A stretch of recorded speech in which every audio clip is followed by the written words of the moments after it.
खास मेहमान और पहली बार और ख़ास बातचीत में जोड़ रहे हैं यतेंद्र राव। क्या विजन है, क्या इरादे हैं इनके, क्यों राजनीति में आ रहे हैं, क्यों विद्यार्थी परिषद का मतलब 20 साल पहले उसमें बिल्कुल युवा अवस्था, उस समय आप बीजेपी में जाना, ये किसने कहा आपको, ये सोच कहाँ कैसे चली गई आपकी? मैं संघ से भी प्रभावित था, भारतीय जनता पार्टी से भी प्रभावित था। हमने तत्कालीन मुख्यमंत्री जब हुड्डा साहब थे उनके घर का घेराव किया, और भी चीज़ें की, हमने लाठियाँ भी खाई, हमने उस टाइम पे बहुत सारे जो आंदोलन थे वो भी किए। तो धीरे धीरे करते करते पार्टी की सेवा करते रहे और पदों का कोई लालच नहीं रहा। जो जो पार्टी ने जिम्मेदारी दी उसे बखूबी निभाया और 20 साल से निभाते आ रहे हैं। इसी वजह से प्रभावित होकर मैं चलता। क्या क्यों आना चाहती हो अटेली में? तो अटेली मैं क्यों नहीं, क्योंकि मैं कोई बाहर का नहीं हूँ, मैं इसी ज़िले का हूँ। मेरी शिक्षा दीक्षा और जन्म सब अटेली का है, मेरी कर्म क्षेत्र अटेली का है। कितने लोग जो पिछली बार टिकट बैनर पोस्टर लगा रहे थे अब आपको दिख रहे हैं, और जो अब आपको दिख रहे हैं वो कितने पिछली बार थे। जो पिछली बार वाले थे वो अब नहीं है, और जो अब हैं वो पिछली बार नहीं थे। लेकिन मैं दोनों बार आपको दिख रहा था, क्योंकि मैं एक भारतीय जनता पार्टी का एक फुट सोल्जर हूँ। मैं शुरू से आज तक किसी दल को मैंने ज्वाइन नहीं किया। भारतीय जनता पार्टी का मैं सदस्य हूँ, कार्यकर्ता हूँ। जो जिम्मेदारी मिली वो बखूबी निभाई। अगर बात करें आप टेन्योर की, मेरी उम्र तो हालांकि कम है, मैं युवा अवस्था में ही हूँ, लेकिन टेन्योर की अगर बात करें तो मेरी लगभग जो टिकट मांगने वाले उनसे ज़्यादा टेन्योर मेरा भारतीय जनता पार्टी में, लगभग लोगों से। कई बार देखने को मिलता है ऐसे चेहरों को टिकट मिल जाती है, आप जैसे जो लोग सालों से सेवा कर रहे हैं वो कहीं ताकते रह जाते हैं कि यही क्या हो गया, टिकट आपको मिलने वाली थी पिछली बार भी। मैं पोस्टर लगा के कोई राजनीति नहीं कर रहा 15 दिन की, लंबे समय से पार्टी में हूँ, पढ़ा लिखा हूँ, मुझे पता है काम कैसे करवाने हैं अच्छे तरीके से, बिल्कुल क्षेत्र की समस्या को कैसे हटाना है, सिस्टम का पता है। तो मुझे लगता है पार्टी मुझे पूरा इस चीज़ का फल देगी, और जो ईमानदारी वफादारी है मुझे पूर्ण विश्वास है अपने। रामा जी, बात थी गॉडफादर की, तो पार्टी मेरी माँ है, तो गॉडफादर गॉड मदर कुछ भी कहिए, मेरी पार्टी जो मेरा जीवन समर्पण है मेरी पार्टी को। पॉजिटिव हैं लोग, पढ़ा लिखा जनप्रतिनिधि बहुत ज़रूरी है। जो लोगों से मुझे अप्रिशिएशन मिलती है, सब लोग कहते हैं जी आप LLB भी आपने कर रखी है, M.Tech B.Tech भी कर रखी है, LLM PhD भी कर रखी है। तो लोगों को इस चीज़ की खुशी है। उनको नहीं चाहिए कि आदमी जो आपकी कमज़ोर आवाज़ हो, आपकी आवाज़ ही ना उठा पाए, उसके आगे अधिकारी ना सुने या फिर और लोग ना सुने। राव इंद्रजीत को कितना अहम मानते हैं इसमें? अगर किनारा कर रही है बीजेपी अगर कहीं ना कहीं, तो फिर क्या लगता है आपकी नैया बिगर राव साहब के पार हो पाएगी? ने किसने कहा बगैर आशीर्वाद? राव साहब हमारे माननीय नेता हैं, दक्षिण हरियाणा के बड़े नेता हैं, अपितु पूरे हरियाणा के नेता हैं और पुश्तों से हैं। राव तुलाराम जी हमारे पूजनीय हैं। और दूसरी बात रही राव साहब की, तो राव साहब का बिल्कुल योगदान रहता है, और पार्टी कोई किनारा नहीं कर रही। पार्टी किनारा करती तो उनको टिकट नहीं देती। तो मेरा स्ट्रेस पूरा का पूरा रहेगा जी शिक्षा के ऊपर और रोजगार के ऊपर, जो सबसे पहला काम। क्या लगता है पिछली बार 14, अब की बार जो 11, अब की बार कितनी सीटें विधानसभा? 14 की 14। लांबा जी देखिए, भारतीय जनता पार्टी की सरकार जातिगत आंकड़ों पे नहीं, विकास के आंकड़ों पे बनेगी। हमने नहीं, कांग्रेस ने एक दुष्प्रचार किया जब वो संविधान को खत्म करने की बात का। कितना बड़ा दुष्प्रचार था, सबको भटकाया उन्होंने। कौन सा संविधान चेंज होता है आप बताइए? संविधान कोई ऐसी कोई चीज है जो वस्तु को जो आदमी खा लेगा और खत्म हो जाएगा? तो ये लोग भटकाते हैं। अभी विधानसभा चुनाव आएंगे, देखिएगा दूसरे दलों को भटकाएंगे। हुड्डा साहब और दीपेंद्र हुड्डा हरियाणा मांगे हिसाब, सब वो भी और बता दीजिए। उनको देखना चाहिए रोडों पर चल के, उनको देखना चाहिए कितनी नौकरी दक्षिण, मैं हिसाब देता हूँ, आप रोजगार का हिसाब दीजिए, आप रोडों का हिसाब दीजिए, आप लोगों की काबिलियत को परखने का और उनको फलाबूत करने का हिसाब दीजिए। हिसाब तो हम मांग रहे हैं कि पिछले सालों में आपने किया क्या, और 9.5 साल में आंकड़ों के साथ हम बताते हैं कि भारतीय जनता पार्टी ने क्या किया। तो हिसाब हमें मांगना चाहिए। हिसाब हाँ बात करें जो कांग्रेस ने कितना भ्रष्टाचार फैलाया, कितनी CLU बांटी, क्या किया, सबका हिसाब है, सब ईडी हिसाब कर रही है सबका। यहाँ पे मोटर स्टार्ट करने के भी लोग झज्जर और रोहतक से आते थे, DC रेट तक की नौकरियां नहीं दी थी। क्या यहाँ पे बच्चों को मोटर का बटन भी दबाना नहीं आता क्या? तो हिसाब तो हमें मांगना चाहिए, हमारे साथ अन्याय क्यों हुआ। नमस्कार, स्वागत आपका हरियाणा न्यूज़ 24 पे। मैं हूं मुन्ना लांबा, मेरे सहयोगी हिमांशु लांबा के साथ हम मौजूद आज अटेली विधानसभा क्षेत्र में, हाँ, हमारे साथ खास मेहमान और पहली बार और ख़ास बातचीत में जोड़ रहे हैं यतेंद्र राव। यतेंद्र राव किस जान या पहचान के मोहताज नहीं हैं और यतेंद्र राव से हम कई विषयों पे बातचीत करेंगे क्योंकि चुनाव का समय है, चुनाव की घंटी बज चुकी है। हर जो प्रत्याशी है कहीं न कहीं अपने वोटरों को साधने की कोशिश कर, हर पार्टी अपने अपने प्रचार में लगे हुए हैं। यतेंद्र राव भी बीजेपी के उम्मीदवार के तौर पर अपनी उम्मीदवारी जता चुके हैं अटेली विधानसभा क्षेत्र से और पिछली बार भी ये सशक्त उम्मीदवारी के तौर पर इन्होंने इच्छा जताई थी। ऐन मौके पर टिकट कटी, क्या कारण रहे ये भी इनसे जानने की कोशिश करेंगे। यतेंद्र राव विद्यार्थी परिषद से ही बीजेपी के साथ लगातार 20 साल से युवा उम्र से ही, क्या विजन है, क्या इरादे हैं इनके, क्यों राजनीति में आ रहे हैं, क्या करना चाहते हैं राजनीति में, क्या बदलना चाहते हैं राजनीति में, क्योंकि राजनीति कहते हैं कि डर्टी गेम है ये और आजकल के युवा राजनीति की तरफ ज़्यादा भाग रहे हैं। तो यतेंद्र राव से भी जानने की कोशिश करेंगे आखिर क्या विजन है राजनीति में, पैसा कमाना या फिर रोब और रुतबा दिखाना, क्योंकि 2-3 चीज़ें होती हैं राजनीति में, पैसा कमाइए, सरकार की पावर की सनक दिखाइए, ये चीज़ें होती हैं। तो इनसे जानने की कोशिश करते हैं कि राजनीति एक सेवा का माध्यम होती है, लेकिन आजकल भारत में आप देख रहे हो किस तरीके की सेवा होती है राजनीति जो पावर मिलने के बाद। यतेंद्र जी, आपका बहुत बहुत स्वागत है हरियाणा न्यूज़ 24। नमस्कार जी, लांबा जी, आपका भी बहुत बहुत धन्यवाद और सारे जो दर्शक हैं इनसे हज़ारों लाखों लोग जो पूरे हरियाणा से, पूरे क्षेत्र से जुड़े हुए हैं, सबको मेरा सादर प्रणाम। धन्यवाद लांबा जी। यतेंद्र जी विद्यार्थी परिषद से जुड़े हुए हैं और फिलहाल महेंद्रगढ़ जिले की बातचीत करें, जिला उपाध्यक्ष का पद है आपके पास, राष्ट्रीय पद भी रह चुके और प्रदेश के पद भी रह चुके आपके पास और विद्यार्थी परिषद से हैं। तो सबसे पहले मेरी एक जानकारी चाहूँगा, क्यों विद्यार्थी परिषद का मतलब 20 साल पहले उसमें बिल्कुल युवा अवस्था, उस समय आप बीजेपी में जाना, ये किसने कहा आपको, ये सोच कहाँ कैसे चली गई आपकी? उस समय तो किसी को पता भी नहीं था ये संघ क्या होता है, शाखा क्या होती है, प्रचारक क्या होता है, और उस समय आप विद्यार्थी परिषद में चले गए। आपका घर का कोई सदस्य था या फिर कहीं कुछ ऐसा देखा आपने, भाई चलो सेवा करेंगे विद्यार्थी परिषद में चलते हैं? लांबा जी, मैं एक पढ़े लिखे परिवार की पृष्ठभूमि से आता हूँ। मेरे पिताजी हरियाणा गवर्नमेंट में अफसर रहे, माताजी ने सेवा की प्रोफेसर के रूप में, शिक्षक के रूप में, दादाजी मेरे इंडियन आर्मी में थे और नाना जी मेरे बहुत बड़े राइटर रहे हैं। तो पढ़े लिखे परिवार से आता हूँ, कभी पैसों का लालच नहीं। हमें जो पृष्ठभूमि में मिला वो समाज सेवा और शिक्षा दीक्षा जो भी चीज़ थी और लोगों की सेवा करना, ये मिला। एक परिवर्तन आया जीवन में जब मैं स्कूल टाइम में था। उस टाइम कारगिल का युद्ध हुआ। कारगिल युद्ध में हमने देखा कि भारतीय जनता पार्टी की सरकार थी, अटल जी उस टाइम पे प्रधानमंत्री थे और पूरे अंदर तक घुसकर दुश्मनों को उस समय खात्मा किया, लोगों को देश सेवा के लिए किया। लोगों ने अपने, जिन्होंने प्राणों की आहुति दी, उन लोगों का सम्मान किया। इस विचारधारा से प्रभावित होकर मैं संघ से भी प्रभावित था, भारतीय जनता पार्टी से भी प्रभावित था। फिर मैं कॉलेज में आया।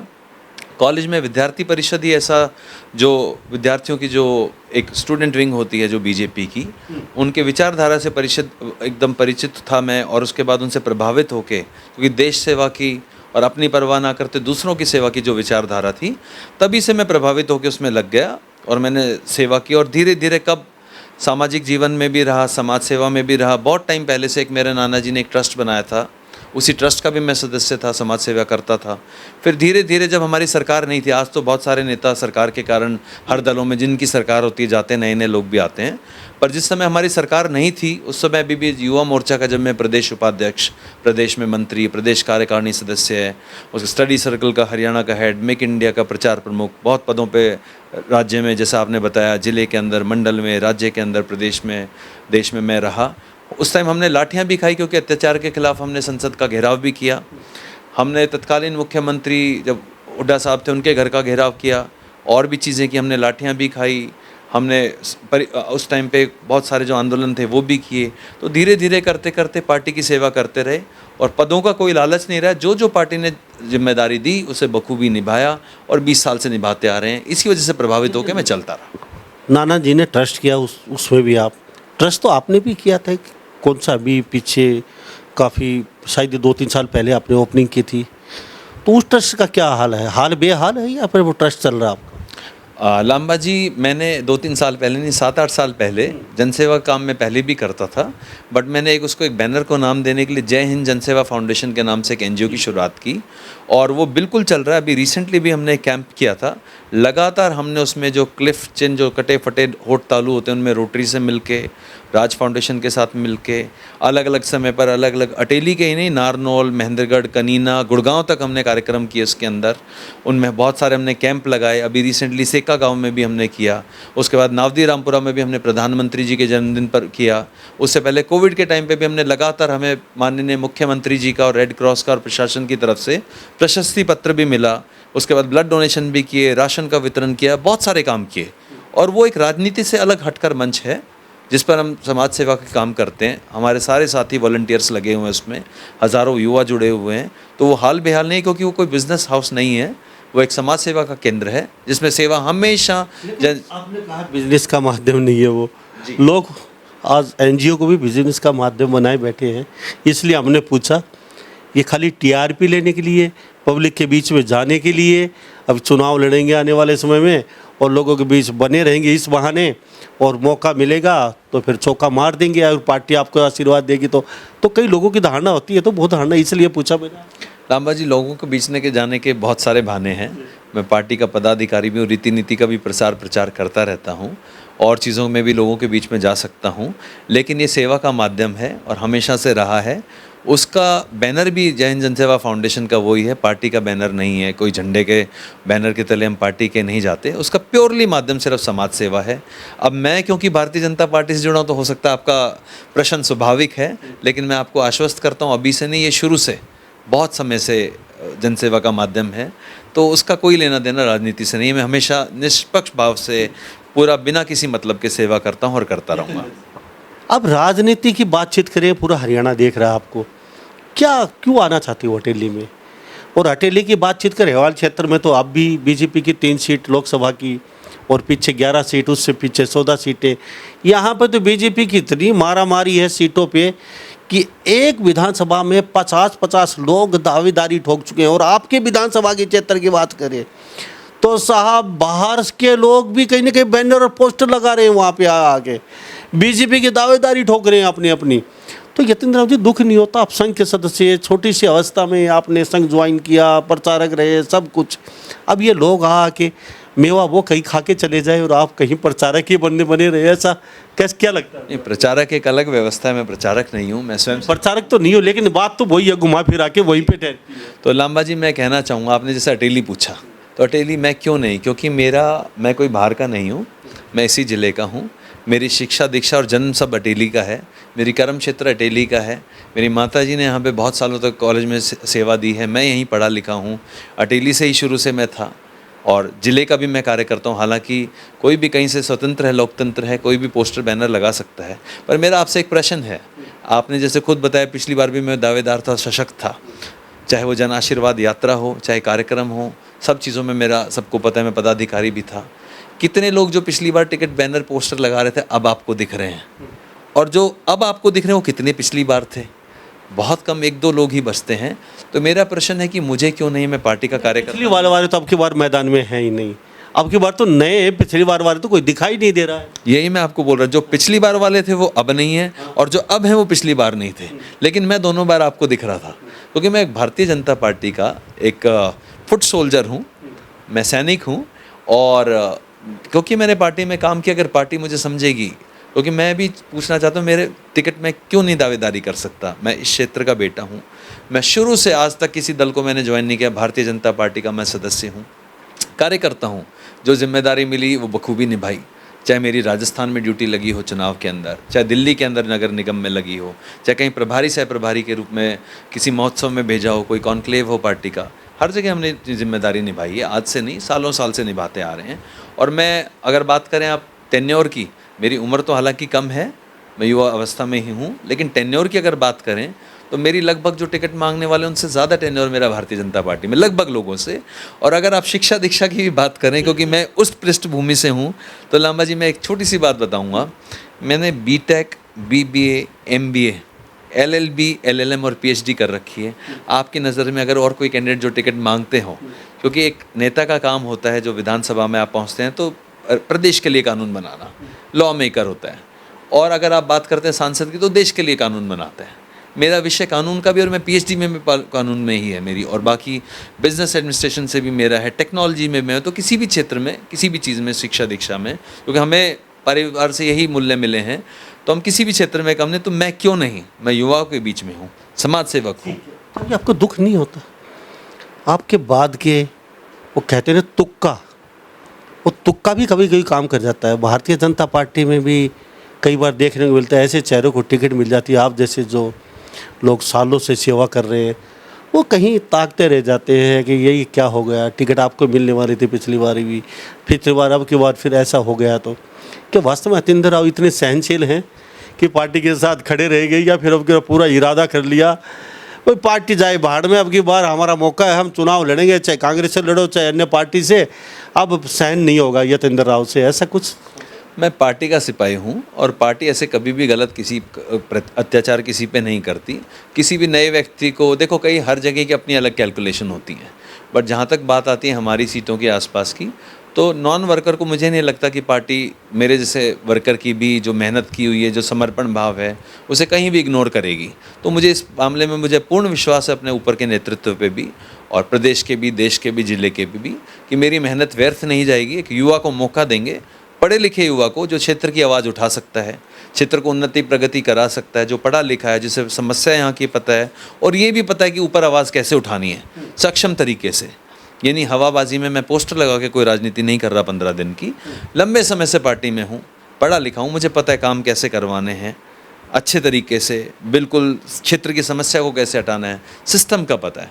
तो मुझे लगता है पार्टी मुझे पूरा इस चीज़ का फल देगी, और जो ईमानदारी वफादारी है, मुझे पूर्ण विश्वास है अपने नेतृत्व। आपके परिवार में कोई राजनेता है नहीं, आप पहले ऐसे हैं जो संघ के साथ जुड़े हैं, और वो भी जवानी से थोड़ा सा पहले लगा लीजिए, तो कभी ऐसा लग रहा है आपको कि कोई गॉडफादर नहीं है और आप खाली संघ के साथ हैं तो आपको आशीर्वाद मिलेगा? और एक सवाल मेरा ये भी है जनता का, आखिर क्यों मकसद बना लिया आपने, विधायक बनना है, ये मकसद है या फिर कुछ राम नाम जपना और पराया माल अपना? विधायक बने, अपने खुद का, अपने यारे प्यारे रिश्तेदार, बुआ फूफा जीजा भतीजा सब अरबपति खरबपति, क्योंकि आजकल यही देखने को मिलता है, एक बार विधायक का पद पर बैठे नहीं, अपार संपत्ति पता नहीं कहाँ कहाँ तक अर्जित हो जाती है, यारे पारे सब फ्लाइटों में जेट खरीद लेते हैं अपने। तो यतीन्द्र राव की थोड़ी इच्छा ये तो प्रबल नहीं है कि अगर विधायक तो बनना पड़ेगा, और इस जो अपना ये मुकाम है इसको यहाँ पे लेके जाएंगे, फिर ऐसा है? रामा जी, बात थी गॉडफादर की, तो पार्टी मेरी माँ है, तो गॉडफादर गॉड मदर कुछ भी कहिए, मेरी पार्टी जो मेरा जीवन समर्पण है मेरी पार्टी को, मेरे संगठन को, तो गॉडफादर तो सभी लोग मेरे माननीय नेतागण हैं, सब लोग हैं, तो सभी का आशीर्वाद मार्गदर्शन समय समय पे मिलता रहता है। दूसरी बात आई, विधायक बन के क्या कर सकते हैं? बहुत से लोगों के आजकल डायलॉग होते हैं कि मुझे सेवा करनी है, वो लोग 15-20 दिन पहले, 1 महीने 2 महीने पहले दिखते हैं, फिर गायब भी हो जाते हैं। हम लोग तो निरंतर यहीं पे ही हैं। मुन्ना लांबा जी मुझे पहले भी जानते थे, मैं आपको लगभग 10-12 साल से तो मैं जानता हूँ, तो मेरा सेवा भाव हमेशा, टिकट कटी तो भी यही रहा, अब भी यही है, सेवा समर्पण हमेशा ऐसे ही चलता रहेगा।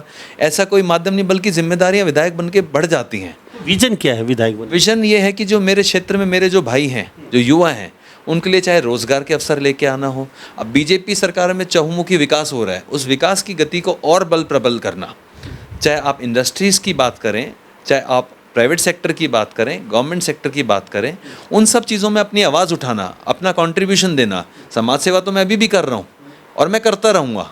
मेरा डायलॉग और लोगों की तरह नहीं है, चाहे किसी भी दल के नेता कि मैं सेवा करना है, आपको कौन रोक रहा है, आप करिए अदरवाइज ऑल्सो, है ना। बट मेरा जो ट्रस्ट भी मैंने बना रखा है, एनजीओ, वो लगातार समाज सेवा करता है। विधायक बन के एक लक्ष्य कि आपको एक उचित मंच मिलता है जहाँ आपकी बात को सुना जाता है, जहाँ पॉलिसी मेकर आप हैं, लॉ मेकर आप हैं, जो आपके आईएएस ऑफिसर हैं या दूसरे लोग हैं, जो डिपार्टमेंट के लोग हैं, आपकी बात सुनते हैं, आप कोई प्रस्ताव लेके जाते हैं, उनको सिरे चढ़ाते हैं। तो यही मेरा लक्ष्य है कि अपने क्षेत्र को उन्नति कराना, खाली अटेली को नहीं, दक्षिण हरियाणा को एक और पहचान बनाना, ये मेरा लक्ष्य है जीवन का।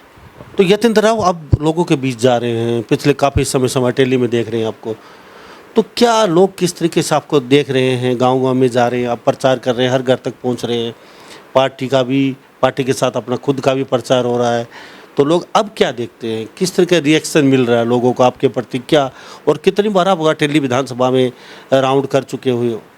रामबा जी, मेरा राउंड तो लगातार चलता ही रहता है, चाहे लोगों के दुख सुख में हो, चाहे संगठन की रीति नीति के नाते हो, कि बूथ का प्रवास हो, कहीं हर घर तक पहुंचना हो, कोई योजना है सरकार की, तो वो निरंतर चलता रहता है। मेरे लिए कोई नया नहीं है, मैं वर्षों से यही काम कर रहा हूँ। पहले प्रदेश के कोने कोने में घूम के करता था जब प्रदेश की जिम्मेदारी थी, अब जिले की तो जिले में करता हूँ। सब जगह भागना दौड़ना होता रहता है। लोगों के बीच में जहाँ तक बात होती है, लोगों को चाहिए कि युवा चेहरा उनके बीच में हो, पॉजिटिव हैं लोग, पढ़ा लिखा जनप्रतिनिधि बहुत ज़रूरी है। जो लोगों से मुझे अप्रिसिएशन मिलती है, सब लोग कहते हैं जी आप LLB भी आपने कर रखी है, M.Tech B.Tech भी कर रखी है, LLM PhD भी कर रखी है, तो लोगों को इस चीज़ की खुशी है। उनको नहीं चाहिए कि आदमी जो आपकी कमज़ोर आवाज़ हो, आपकी आवाज़ ही ना उठा पाए, उसके आगे अधिकारी ना सुने या फिर और लोग ना सुने। तो मुझे हर तरफ से समर्थन मिल रहा है। बात रही भारतीय जनता पार्टी की, तो दक्षिण हरियाणा हमारा एरिया जो है, यहाँ पर नौकरी जो बिना भेदभाव के, बिना पर्ची बिना खर्ची के लाई है, पूरी खुशी है। जो हमारे यहाँ रोडों का जाल बिछा है, आप देखते हैं 152D हो, चाहे 148B हो, चाहे आपका छोटे छोटे लिंक रोड हो, चाहे हमारे यहाँ पानी लेके आने की बात हो, तो भारतीय जनता पार्टी के प्रति पूरी खुशी लोगों के अंदर है। ये हम नहीं पूछेंगे आपसे, पूरा हरियाणा को पता है जी। जब से बीजेपी आई है आपके क्षेत्र को चमन कर दिया, पूरा हरियाणा जानता है। पानी 1 महीने आता है, उधर पानी की किल्लत है।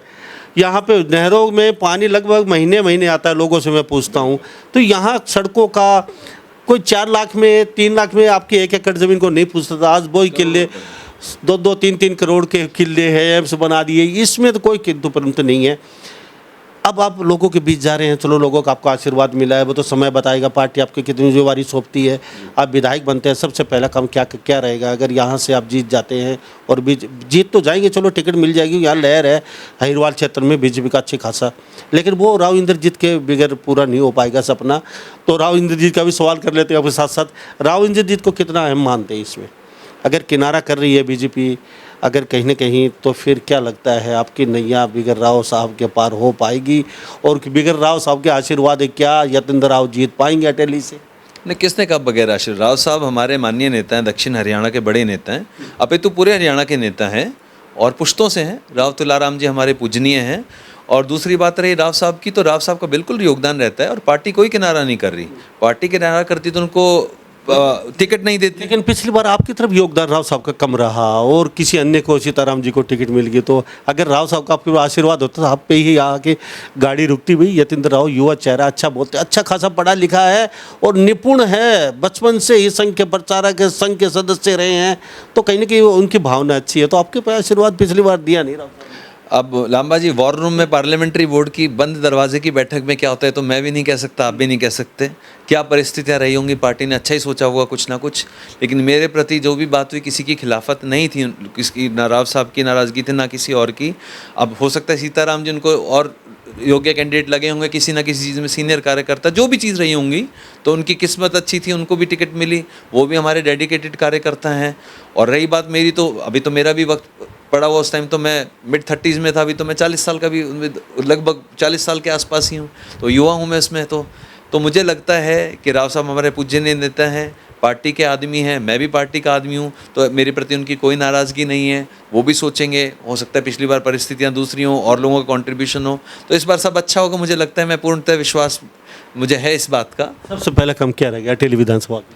देखिए, बेसिक नीड होती है शिक्षा की, रोज़गार की, और इंफ्रास्ट्रक्चर तो हमारे यहाँ बना ही हुआ है। तो मेरा लगभग जो स्ट्रेस रहेगा, मेरा जो मजबूती रहेगी शिक्षा और रोज़गार के ऊपर, क्योंकि हमारे यहाँ टेक्निकल एजुकेशन की जहाँ तक मैं देखता हूँ कमी है। बेसिक एजुकेशन है, हालांकि धीरे धीरे इंस्टीट्यूशंस हमारे यहाँ संस्थान आ रहे हैं, जैसे कोरियावास में मेडिकल कॉलेज आया है, अभी एम्स की भी जो बात आपने देखी सिरे चढ़ाई गई है। इंडस्ट्रियल एरिया का जो आप देखें लॉजिस्टिक हब जो भी है वो भी आया है, जो रेलवे का कॉरिडोर आया है। एयरपोर्ट के नाम पे भी आप देखिए, जो इकलौती ऐसी जगह है जैसे स्काई डाइविंग होते हैं, जो दुबई में लोग 50-50 हज़ार रुपये दे के करके आते हैं, बाछौद जो अटेली विधानसभा में है, इकलौती ऐसी जगह हैं जहाँ से स्काई डाइविंग, जो पैराशूट बांध के कूदते हैं हवाई जहाज से, इकलौती जगह हैं। पायलट का कोर्स भी यहाँ पे होता है। तो और जो बाकी एजुकेशन की बात हुई या रोज़गार के अवसर पैदा करने की बात हुई या कंपनीज़ को यहाँ लाने की बात हुई, मैं अपना पूर्ण प्रयास करूँगा, क्योंकि अगर जब आदमी की बेसिक नीड सेटिस्फाइड होती हैं तो बाकी की नीड्स पे आदमी ध्यान देता है, अपने बच्चों की शिक्षा दीक्षा पे ध्यान भी देगा, रोटी खाने पे भी ध्यान देगा, सब कुछ नेसेसरी है। और हमारे यहाँ के बच्चे काबिल हैं, उनको सिर्फ एक मौके की तलाश है। हमने देखा भारतीय जनता पार्टी ने वो मौका दिया, तो मेरा स्ट्रेस पूरा का पूरा रहेगा जी शिक्षा के ऊपर और रोज़गार के ऊपर, जो सबसे पहला काम होगा। क्या लगता है पिछली बार 14, अब की बार जो 11, अब की बार कितनी सीटें विधानसभा में? 14 की 14। क्योंकि आप गेम प्लान कर रहे हैं अभी, ओबीसी पे पूरा फोकस आपका हो गया है, तो ओबीसी वर्ग भी 40% है, और उधर जाट नॉन जाट की अगर राजनीति की बातचीत करें बीजेपी जो कर रही है, तो उस तरह से 25 और 15 दलित वर्ग का 40% वो बैठ जाता है उनका, तो बाकी फिर राजपूत समाज हो गया और बाकी अदर कास्ट भी हो गई, और ब्राह्मण समाज हो गया और बाकी एक दो, तो वो ऐसे मिला के कहीं ना आपका धड़ा भारी लगता है। अब की बार नैया फिर फार होती जा रही है। लांबा जी देखिए, भारतीय जनता पार्टी की सरकार जातिगत आंकड़ों पे नहीं, विकास के आंकड़ों पे बनेगी। जिस रोड पे आप चलते 152D पे, वो नहीं देखता कि ओबीसी वर्ग का इतना बड़ा सम्मेलन पहली बार आपने ही किया, ये मत कहिए आप। नहीं, बिल्कुल किया, उनको सम्मान देने के लिए किया। हमने किसानों के भी सम्मेलन किए, हमने महिलाओं के भी सम्मेलन किए, हमने युवाओं के भी सम्मेलन किए, समाज के हर वर्ग से। तो हर एक वर्ग की अलग अलग टाइम से बातें होती हैं। और जो आप बात कर रहे हैं जातिगत पॉलिटिक्स की, हमने नहीं, कांग्रेस ने एक दुष्प्रचार किया जब वो संविधान को ख़त्म करने की बात का। कितना बड़ा दुष्प्रचार था, सबको भटकाया उन्होंने। कौन सा संविधान चेंज होता है आप बताइए? संविधान कोई ऐसी कोई चीज़ है जो वस्तु को जो आदमी खा लेगा और ख़त्म हो जाएगा? भारत संविधान पे चलता है, हम दुनिया का सबसे बड़ा लोकतंत्र हैं। हमारे संविधान रिटर्न के अंदर है, बाबा राव भीमराव अम्बेडकर का जो संविधान है कभी ख़त्म नहीं हो सकता।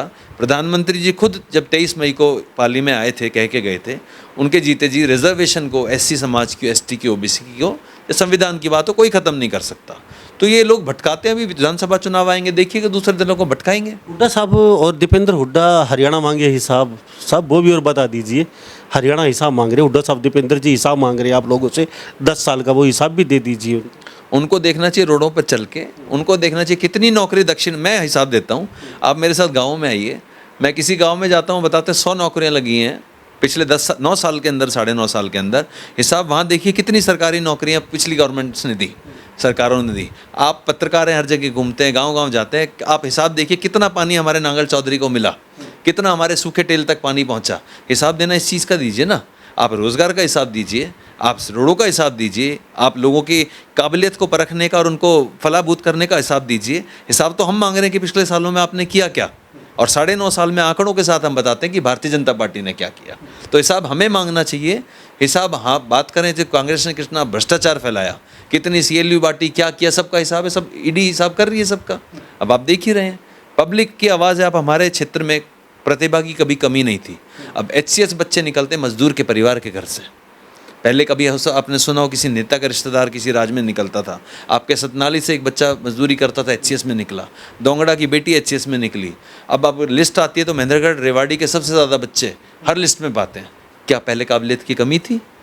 यहाँ पे मोटर स्टार्ट करने के भी लोग झज्जर और रोहतक से आते थे, DC रेट तक की नौकरियाँ नहीं दी थी। क्या यहाँ पे बच्चों को मोटर का बटन भी दबाना नहीं आता क्या? तो हिसाब तो हमें मांगना चाहिए, हमारे साथ अन्याय क्यों हुआ जी। तो हिसाब आपने दे तो दिया, राव दान सिंह को हरा दिया। ये हाईरवाल और उधर की जो राजनीति कुछ अलग नहीं लगती है, दक्षिण हरियाणा उस साइड का, GT बेल्ट का? क्योंकि ये जो हाईरवाल क्षेत्र है ये कभी भी मतलब जाट CM जो बनेगा उसकी तरफ झुकता। कई लोगों ने कहा हम वोट नहीं देंगे, ये हुड्डा साहब को वोट जा रहा है। राव दान सिंह पार्टी की टिकट गलत लिया है, तो हम ठीक है हमारी बिरादरी हम दे देते, लेकिन अब नहीं देंगे, हुड्डा साहब का वोट जाएगा, हुड्डा साहब का वोट जाएगा, मुश्किल हो जाएंगी। ये क्या मतलब? अब आप खुद देखिए, हुड्डा साहब को वोट जाएगा, इसका मतलब हमारे यहाँ कहीं ना कहीं हमारे साथ अन्याय हुआ है। तो वो बात, हुड्डा साहब ने तो अन्याय किया नहीं है। पहले चौटाला साहब भी थे, उससे पहले चौधरी बंसी लाल थे, भजन लाल थे, तो लोग तो कहते हैं उसी समय हमारा भेदभाव चल रहा है हमारे साथ। अभी देखिए मेन कॉम्पिटिशन में जो पार्टी थी कांग्रेस थी, है ना?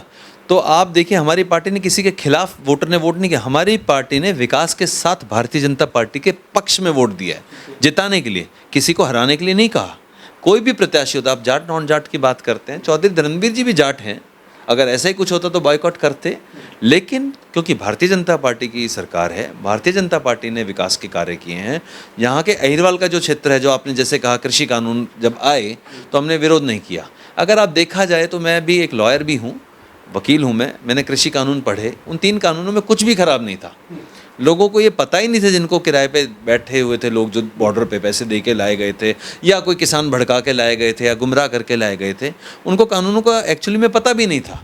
ये कानून तो हमारे देश के लिए बड़े अच्छे थे। आपके बराबर में नांगल चौधरी के बाद राजस्थान की सीमा लगती है। हमारे यहाँ पे बाजरे का भाव लगभग दुगना है और वहाँ पे 2-4 किलोमीटर के बॉर्डर पे मंडी के अलावा आधा रेट है। अब वो कृषि कानून अगर लागू होते तो वो किसान भी अपना बाजरा हमारे यहाँ ला के दुगने भाव पे बेच सकता था। और जो कांग्रेस सबसे ज़्यादा शोर मचाती थी एमएसपी और किसी चीज़ पे, कांग्रेस के राजस्थान में सरकार थी, तो आपने क्यों नहीं दिया वहाँ पे उतना भाव जितना हरियाणा में एमएसपी पे सबसे ज़्यादा भाव मिलते हैं, सबसे ज़्यादा फसलों पे। आप उस पर तो कंपटीशन ला नहीं सके, आप लोगों को लेके बॉर्डर पे बैठे हुए, तो गुमराह करने वाली बात नहीं है तो क्या है बताइए। चलते चलते क्वेश्चन रहेगा राव साहब के ऊपर, राव इंद्रजीत की बातचीत करें। बीजेपी टिकट देने से रही यहाँ से, क्योंकि बीजेपी सीधे सीधा कि ये टिकट तो हमारी है ही, वैसे ही ऑलरेडी हम जीते हुए यहाँ से तो, और यहाँ की जनता अक्सर बीजेपी की तरफ ही झुकती है, तो यहाँ तो आरती राव से चुनाव लड़ने से रही। तो अगर आरती राव यहाँ से चुनाव लड़ सकती है तो फिर क्या रहेगा यतेंद्र राव?